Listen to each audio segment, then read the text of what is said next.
Bismillahirrahmanirrahim.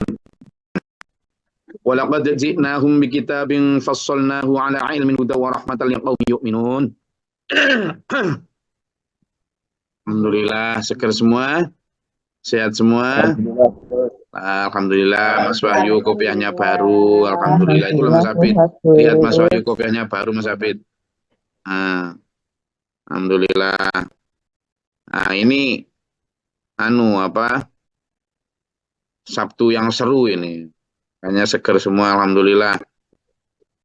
Itu dulu-dulu mungkin ada beberapa yang baru. Itu nggak tahu kalau Jumat itu kita libur mungkin.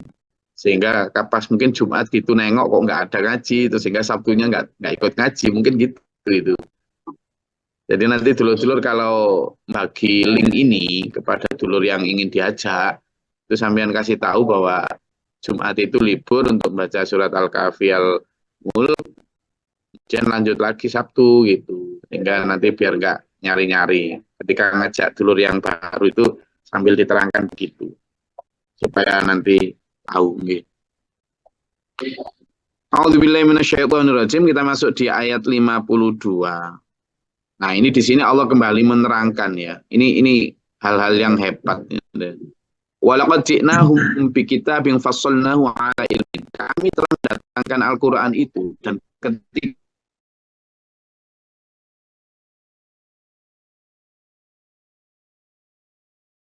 ketika menerangkan Al-Quran itu ala ilmin. Nah, ini loh. Ini yang tidak dimiliki oleh kitab di ala ilmin. Itu atas dasar secara empiris. Terbukti secara empiris.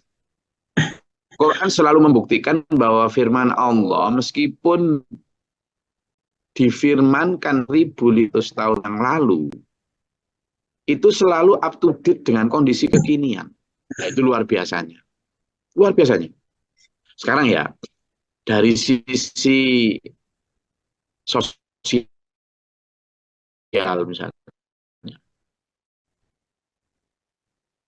Dari sisi sosial, fenomena-fenomena sosial sudah terprediksi. Misalnya ya, tentang bagaimana emansipasi atau kesetaraan hak untuk perempuan. Misalnya. Betapa Quran, terutama firman Allah, itu mendahului melampaui zamannya.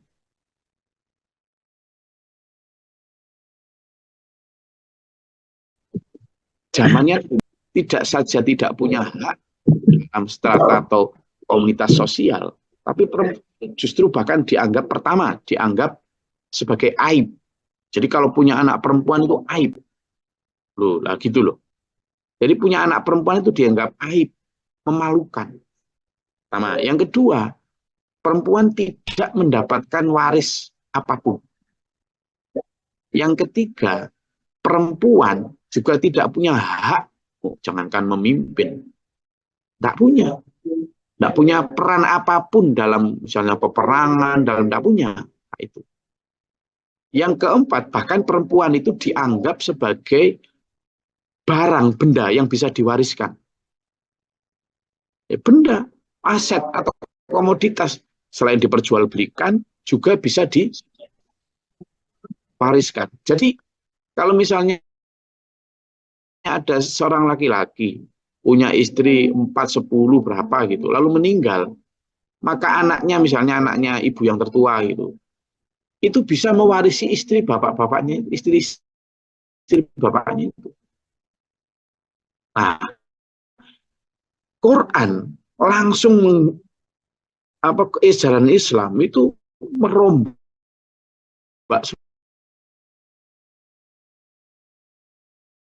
semua itu. Pertama, zakar dan unsa, laki maupun perempuan sama di hadapan Allah. Nggak boleh ada malu seperti itu, kata Allah. Itu sudah meningkatkan derajat.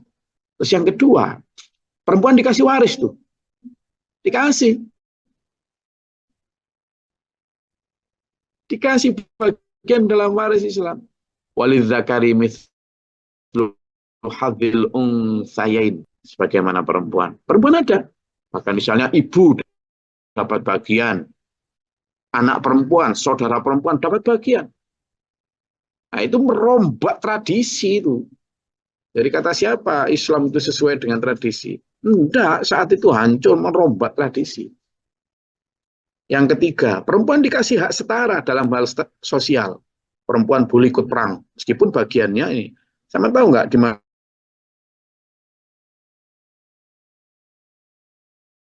Rasulullah itu ada pasukan perang perempuan itu, yang bahkan luar biasa, yang sebagai tugas mereka namanya perempuan yang luar biasa, pinter nunggang kuda,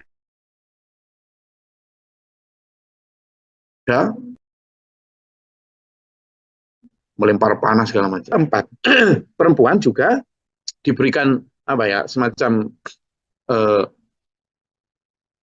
strata sosial yang sama di hadapan Allah. As-sadiqin was-sadiqat, al-mu'minin wal mu'minat, al-muslimin wal muslimat, al-qanitin wal qanitat. Laki-laki mukmin, laki perempuan mukmin, orang-orang yang taat laki-laki, yang perempuan taat, dan seterusnya. Betapa Islam benar-benar ala ilmin. Yang sekarang baru orang-orang sok-sokan gender-gender apa, emansipasi apa. Islam sudah jauh sebelumnya. Tapi secara proporsional, tidak kemudian kebablasan kayak sekarang. Yang kemudian malah bukan menghargai harkat martabat perempuan, tapi malah merendahkan sebenarnya mereka.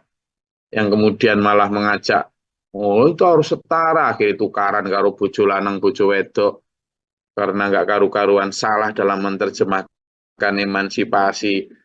Nah, itu satu di antara contoh bahwa Al-Quran itu menerangkan itu fasolnahu ala ilmin. Kata Allah, kami menerangkan, menjelaskan Quran itu atas dasar pengetahuan, termasuk dalam hal tadi itu. Lalu misalnya dalam hal hukum,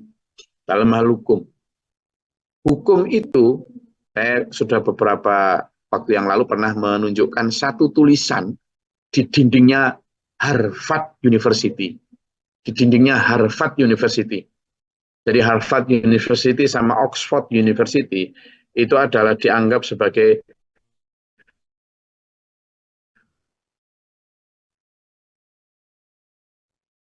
universitas terquran gitu ya, yang tertulis di dinding apa Harvard University gitu. Di Harvard University, saya ingin tunjukkan ke sampean ini ya. Itu ada satu apa ya, ya eh, dianggap sebagai dasar dari keadilan of school-nya, mannya. Ya, jadi di sini ini, nah ini, ini tuh tertempel di dindingnya Harvard University tentang surat An-Nisa ayat 135. Coba saya buka surat An-Nisa ayat 135.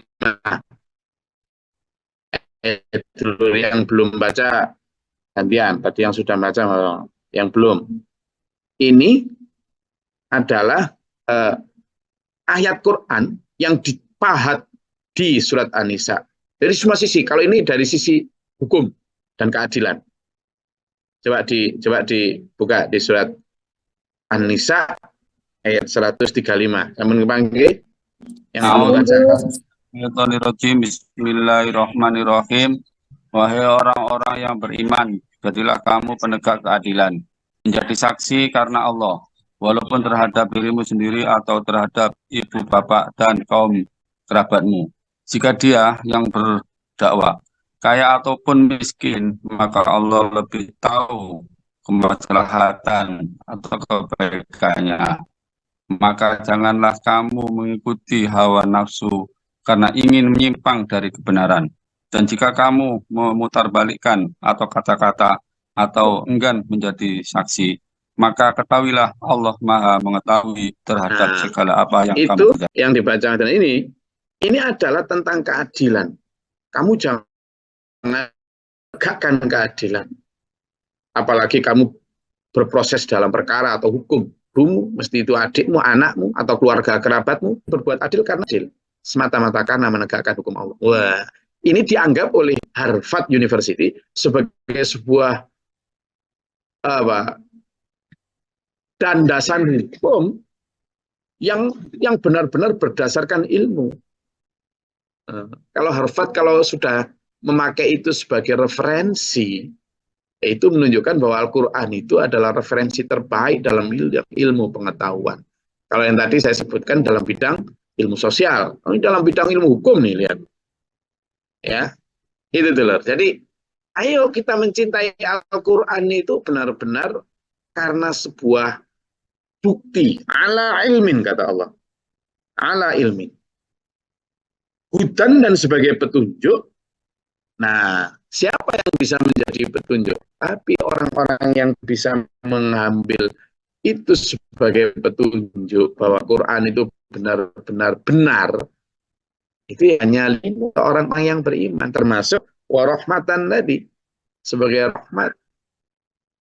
Nah, jadi lalu ini dari sisi ilmu pengetahuan arkeologi, dari sisi arkeologi, Quran itu ya, Quran itu menjelaskan, padahal waktu itu belum ada yang tahu bahwa kami biarkan mayatnya Fir'aun berada di kedalaman lautan, itu akan menjadi bukti umat-umat sesudahnya. Lalu waktu itu belum ada yang tahu kalau jasadnya Fir'aun itu masih utuh di dalam lautan. Gitu loh. Quran itu menerangkan itu tentang jasadnya Fir'aun itu. Gitu. Nah, ternyata sekian ratus tahun kemudian, sekian ribu tahun kemudian, diterangkan. Buka surat Yunus. Surat Yunus ya, tentang apa? Quran menjelaskan bahwa surat Yunus ayat 92. Monggo coba dibuka. Surat Yunus ayat 92. Yang belum baca, monggo dibaca. Maka pada hari ini kami selamatkan jasadmu agar engkau dapat menjadi pelajaran bagi orang-orang yang datang setelahmu. Tetapi kebanyakan manusia tidak mengindahkan tanda-tanda kekuasaan kami. Nah, surat Yunus itu turun ketika Nabi Muhammad sekitar umur 40 sampai 63 tahun, sekitar 600-an Masehi. Padahal tidak ada waktu itu jasad mumi yang ditemukan belum ada. Termasuk muminya Fir'aun belum ditemukan. Wong mumi-muminya Fir'aun itu baru ditemukan sekitar tahun 1800-an Masehi. Artinya untuk membuktikan bahwa firman Allah surat Yunus ayat 92 itu waktu 1200 tahun manusia. Gitu lah. Butuh waktu 1200 tahun untuk membuktikan bahwa surat Yunus itu ala ilmin betul. Atas dasar knowledge, atas dasar sains. Jadi Quran secara saintifik terbukti. Itu. Tadi sudah saya sampaikan tentang bukti secara social science, kemudian law science. Nah, sekarang arkeologi science. Bukti. Itu surat Yunus itu. Jadi mumi-muminya Fir'aun atau jasad Fir'aun itu ternyata kenapa kok jasadnya Fir'aun yang ditenggelamkan di Laut Merah itu awet?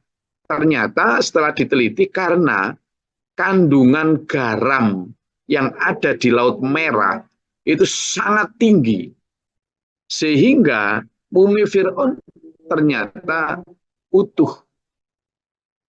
Itu. Utuh bisa. Lah, apa sampean kayak kalau misalnya mau tahu ikan asin ya, iwak kresek itu ya. Iwak kresek itu kan biar awet itu kan diurapi garam dulu ya kan. Sampai bawahnya baru kemudian dipepe dan sebagainya kan.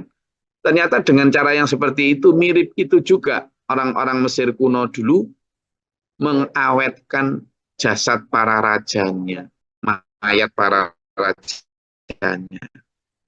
Jadi bagaimana Quran betul-betul ini banyak Bu ya, itu yang kalau diajak membaca Quran tentang sains itu semangat gitu. Begitu diajak bicara akhirat, ya ini apa? Loh. Quran itu satu kesatuan, Mas Bro. Satu kesatuan. Iya, kadang ilmuwan-ilmuwan Islam itu kalau diajak bicara tentang penemuan Quran tentang arkeologi, seneng. Oh, ini menunjukkan gitu. Tapi begitu bicara tentang akhirat gitu, wah ini apa sih? Loh, ya apa? Nggak boleh gitu. Quran itu basyiron wa nadhiron sebagai reward and punishment itu utuh, jangan dipahami cuma parsial atau sebagian gitu, ya. Ya, hal yang duruna illa ta'wilahu. Apakah mereka menunggu-nunggu kebenarannya? Bahkan yauma ya'ti ta'wilahu yaqulul ladzina nasuhu min qablu qad ja'at rusulu rabbina bil haqq. Mereka itu nggak menunggu-nunggu kecuali bukti kebenaran Quran. Tapi begitu bukti kebenaran itu ada, mereka sudah lupa. Terutama ketika nanti di akhirat. Mereka ngomong, orang-orang yang dulu nggak mau bicara tentang Quran, tentang akhirat itu. Mereka ngomong, qad ja'at rusulu rabbina bil haqq. Ternyata benar sudah datang para rasul dengan kebenaran. Terbukti kok ada neraka beneran. Terbukti kok ada surga beneran. Maka dia ngomong, fahallana min syufa'a fayashfa'ulana. Maka ada tak para pemberi syafaat yang bisa menolong kami sekarang. Nah, yang kemarin kita pelajari dalam surat Al-Baqarah itu ya, 166-167, surat Al-Ahzab 666768 sampai Ibrahim ayat 21 ya, tentang kesalahan wong cilik akibat kerugian wong cilik akibat kesalahan dalam memilih guru, memilih ustadz, memilih kiai, memilih pemimpin, ya kan? Ya mereka ketika di dunia dijanjikan inilah cara ibadah yang benar, begini, begini, nanti pasti masuk surga, begini. Lah begitu di akhirat minta pertanggungjawaban pada gurunya, kiainya, ulamanya, pendetanya, pastornya, biksunya dan seterusnya, lepas diri, ya kan? Disebutkan itu lah, auzubillahi minasyaitonir rajim, tabarra'alladzina tubi'u minalladzina taba'u. Ketika orang yang diikuti berlepas, tabarro'a itu kan berlepas diri. Orang yang diikuti berlepas diri dari yang mengikuti, itu. Wara'aul adab, dan mereka melihat adab. Fataqatta'u, dan mereka terputus sudah. Nah itu baru kemudian ya tidak bisa, pemimpin tidak tanggung jawab. Nah ini maka fahalana min syufa'a fayashfa'u lana au nuraddu. Nah inilah, atau kami bisa kembali ke dunia sehingga fana'mala ghairal ladzi kunna na'mal, sehingga kami bisa berbuat, beramal bukan seperti yang dulu kami sudah amalkan, ternyata keliru. Gitu. Itu ternyata keliru. Gitu. Jadi kok baru sekarang fana'mal amala karotan itu disebut sebagai tarok tukala katanya itu. Tarok tukala itu apa? Yang dulu kami tinggalkan, yang dulu kami tidak lakukan. Coba dibuka di surat Al-Mu'minun ayat 100. Ini ada kaitannya dengan surat Al-Mu'minun ayat 100. Coba lihat. Gantian yang belum baca. Al-Mu'minun ayat 100. Enggak.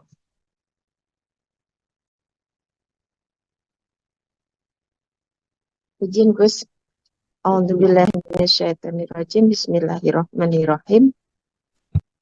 Agar aku berbuat amal yang soleh terhadap yang telah aku tinggalkan, sekali-kali tidak. Sesungguhnya itu adalah perkataan yang diucapkan saja, yang diucapkannya saja, dan di hadapan mereka ada dinding sampai hari mereka dibangkitkan. Shadaqallahul adzim.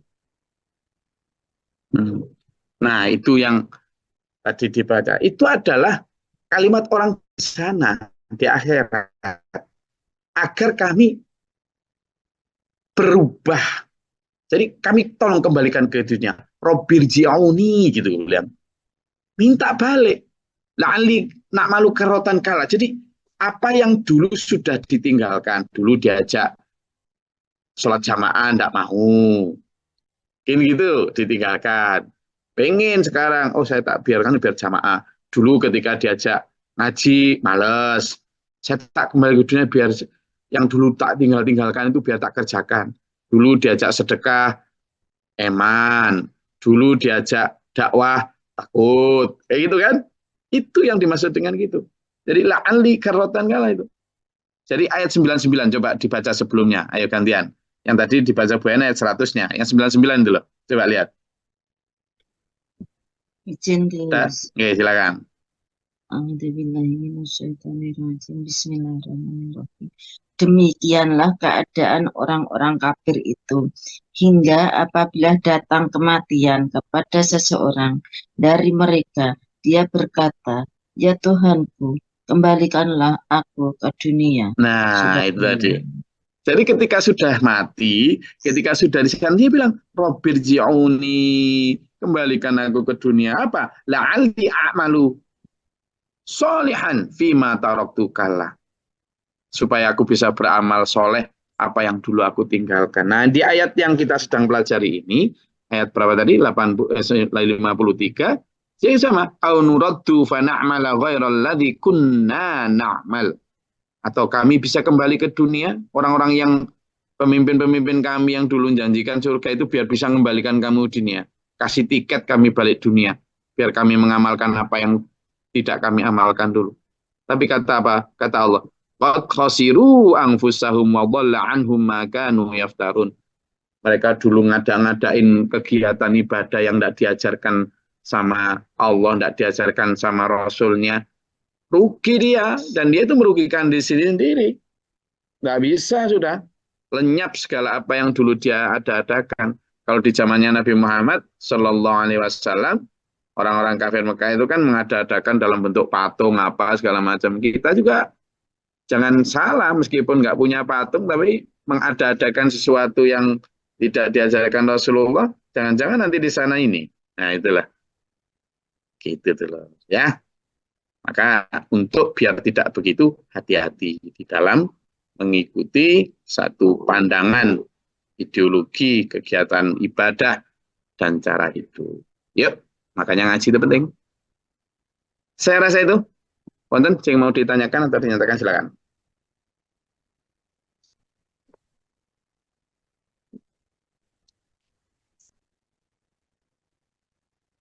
Ada?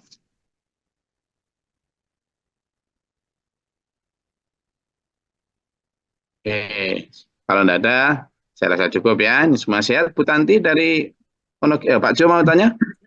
Alhamdulillah sehat, Gus. Silakan Pak Jo. Oke, matur suwun. Oke. Dalam hal ini kita harus berbangga bahwa Islam itu sangat tinggi dilihat dari manapun. Akan tetapi Gus, dalam kenyataan di lapangan ya, sering kita melihat itu justru dari orang-orang kita sendiri yang merendahkan. Artinya apa? Sering ada keliling atas nama pondok, atas nama yayasan, dengan meminta-minta seperti itu yang pertama. Kemudian yang kedua, bagaimana upaya kita Gus, kan, agar Islam ini benar-benar tinggi, sehingga di mata masyarakat secara umum itu kita itu hebat, kita itu modern. Ya, jadi yang pertama, Pak Jo, kita harus kembali ke Quran lagi, Pak Jo. Orang-orang yang datang meminta-minta dengan atas nama yayasan, pondok, masjid dengan bawa bawa ya proposal. Bawa proposal ya. Iya. Nah, itu kan sebenarnya ada dalam Al-Quran, Pak Jo. Coba dibuka bagaimana ciri orang beriman itu, Pak Jo. Ayat 273 surat Al-Baqarah. Bagaimana harusnya kita dalam menghadapi itu. Nggak boleh kayak gitu. Coba dibuka di surat Al-Baqarah ayat 273. Jadi sejak dulu itu orang beriman itu sangat menjaga diri dari meminta-minta. Kenapa? Karena harga diri agama, menjaga marwah dignitinya agama. Nah, itu coba dibuka di surat Al-Baqarah ayat 273. Oke, baik. A'udzubillahi minasyaitonirrajim. Bismillahirrahmanirrahim. Apa yang kamu infakkan adalah untuk orang-orang fakir yang terhalang usahanya karena jihad di jalan Allah, sehingga dia tidak dapat berusaha di bumi. Orang lain yang tidak tahu menyangka bahwa mereka adalah orang kaya karena mereka menjaga diri dari meminta-minta. Engkau Muhammad mengenal mereka dari ciri-cirinya. Mereka tidak meminta secara paksa kepada orang lain. Apapun harta yang baik kamu infakkan, sungguh Allah Maha mengetahui. Jadi di situ ayat yang dibaca Pak Jo itu ya sampean itu yang paling pas itu berinfak, memberi, bersedekah itu kepada orang-orang beriman gitu ya. Beriman yang cirinya satu, orang beriman ini dia itu habis waktunya untuk perjuangan agama. Sampai saking banyaknya untuk berjuang agama, kadang dia itu tidak punya waktu untuk bekerja, mencari nafkah itu loh. Sampai keteteran mencari nafkahnya. Loh, kenapa? Itu loh sama itu yang perlu nafkah. Yang kedua, sampai keteteran. Yang ketiga, cirinya itu adalah, meskipun dia keteteran, dan dia tidak punya uang, dia itu tidak pernah menunjukkan keluh kesahnya. Itu yang ketiga, cirinya orang beriman di situ. Lalu yang keempat, bahkan orang lain yang tidak tahu, yahsabul jahilu, orang yang tidak tahu itu mengira mereka ini, orang beriman ini, kaya, agnia. Kenapa? Jadi dia tampak kaya. Padahal kekayaan itu karena apa? Karena la yas'alunan nasa ilhafa. Karena dia tidak pernah meminta-minta. Secara ngemis-ngemis, itu yang kelima, cirinya itu. Dia tidak pernah minta-minta. Pertama tidak pernah minta. Yang keenam cirinya, dia tidak pernah meminta bahkan secara misalnya ngemis-ngemis, secara paksa, secara kan kadang rotok makso itu bawa amplop-amplop itu. Lalu yang terakhir yang paling penting itu, kenapa dia layak ulan nasa ilhafa? Karena apa? Dia minat ta'afufi di situ disebutkan. Karena dia menjaga kehormatan diri dan agamanya. Jadi orang beriman harusnya begitu. Sehingga ketinggian Islam, gini Pak Jo, saya mau jawab, ketinggian Islam itu bukan dari sisi bangunan yang megah, bukan, tapi dari akhlak para penganutnya. Mau sampean punya bangunan setinggi apapun, mau punya apa hotel apa, sampean pikir Islam dibanggakan karena itu? Enggak. Banyaknya orang masuk Islam dari orang itu karena akhlak. Besok ingatkan saya ya, untuk menceritakan tentang tamu sekarang yang saya terima. Saya kan sedang ada tamu dari Perancis ini. Saya sedang ada tamu dari Perancis 2 orang ini. Kemarin di Bali, lalu sekarang ikut saya ke Lamongan ini. 2 orang tamu dari Perancis. Tapi nanti saya akan ceritakan panjangnya besok lah. Ingatkan ya, tentang bagaimana mu'alafnya dia. Dia dari ateis itu. Tentang bagaimana Islam itu dikagumi dan tinggi. Itu bukan karena bangunan, tapi karena ajaran yang ada di dalamnya. Nanti akan saya ceritakan besok. Nah, itu yang pertama, Pak Jo. Jadi bagaimana Islam ini jangan sampai minta-minta itu. Dan alhamdulillah dulur, ini saya ceritakan juga. Misalnya saya sendiri ya. Kami, alhamdulillah, gedung yang ada di Bali itu, alhamdulillah murni karena karunia Allah. Melalui apa? Melalui kolaborasi antar jamaah kayak sampean ini yang berjuang dengan 100.000, 200.000, lalu kolaborasi dengan para TPU, para ustadz atau kader SPMA yang memberikan 100% tenaganya. Yang tadi disebut dalam ayat 273 itu, yang siang malam bekerja karena dia nggak punya uang, tenaganya siang malam untuk bangun itu. Yang itu kalau diuangkan juga ratusan juta gitu. Dan terbangun gedung lantai 5. Sekarang barusan kemarin yang kita resmikan itu juga gitu. Jamaah kayak sampean-sampean ini, baik jamaah kajian tafsir maupun Tabanan dan Pasar Suma, juga bau-membau. Dari 100.000, 200.000, terbangun. Nah itu tim AIS atau tim infrastruktur SPMA, para TPU, para ustadz yang secara uang nggak ada, tapi tenaga siang malam selama 9 bulan terbangun. Itu kalau diuangkan juga ratusan. Nah itu loh, akhlak seperti ini. Yang kemudian tidak pakai minta-minta. Kita nggak proposal kemanapun. Kita tidak pernah keliling, enggak. Alhamdulillah. Nah ini yang harus kita jaga. Itu. Maka yang kedua pertanyaannya, bagaimana caranya? Apa tadi? Apa sih Pak Jo? Oke. Menjaga, ya itu. Menjadikan Islam ini benar-benar Nah itu modern, artinya modern. Nah kayak gitu. Jadi bukti itu dua gedung itu kan bukti bahwa Islam itu sebenarnya secara manajemen bisa kok begitu menghasilkan sesuatu yang modern. Nah bagaimana cara menampakkan kemodernanitasnya itu? Mindset kita dulu aja. Mindset kita itu nggak boleh ketinggalan zaman. Informasi harus kita miliki, ya kan?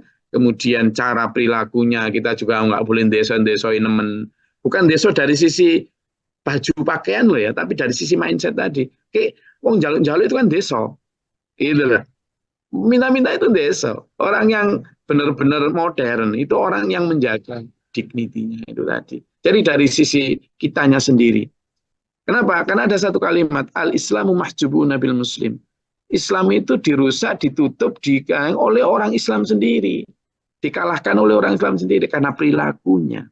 Maka modernitas itu tidak hanya dibuktikan lewat baju, lewat kendaraan, lewat bangunan yang megah-megah, enggak.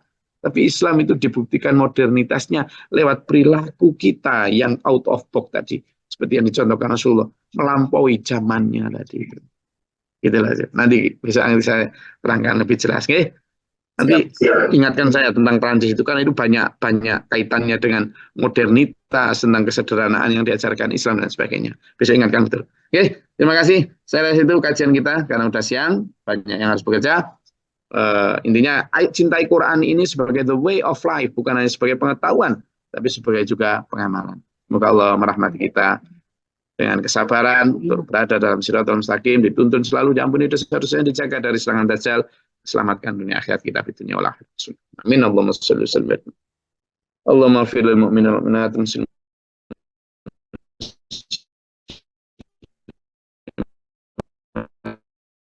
Astagfirullahaladzim. Allahumma la yaqdu alaik wa inna ladillu man adala izzu man tabaraka rabbana ta'ala. Dalam qadita astaghfiruka wa atubu ilaika. Allahumma dafa'na al-bala wal waba badal hasdina min al-jinn wa syaitan jam ghafar. Rabbana najina wa lina sabina min qawmin dhalimin rabbana la taj'alna fi qawmin dhalimin Allahumma rfa' darajatana. Rabbana amana faktubna ma syahidin rabbana la tuzigh qulubana ba'da idh hadaytana wa hab lana Rabbana waj'alna muslimina laka wa mu'minatan wa muslimatan laka wa arina. Rabbana amana faktubna ma syahidin rabbana la tuzigh qulubana ba'da idh hadaytana wa hab lana Allahumma iftah lana baba rahmatika Allahumma anzil 'alaina rahmatan ba'da fadlika. Allahumma fatiri samawati wa alimil ghaibi wa syahadati rabbal mulki wa asyhadu an la ilaha illa anta a'udzu bika min syarri tawadu billahi min syarril bala wa badarki syaqa'a suqudan syimmat wa nasallikal huda wa taqwa wa afrika lan sabra sabit imanan wa muslimin wa afirin rabbana atina fid dunya subhana rabbika rabbil izzati amma yasifun wa salamun alal alamin. Wassalamualaikum warahmatullahi wabarakatuh. Waalaikumsalam. Allahumma rahamna bil Qur'an waj'alhu lana imaman wa nuran wa hudan wa rahmah. Allahumma dhakkirna minhu ma nasina wa 'allimna minhu ma jahilna warzuqna tilawatahu آناء الليل وأطراف النهار واجعله لنا حجة يا رب العالمين.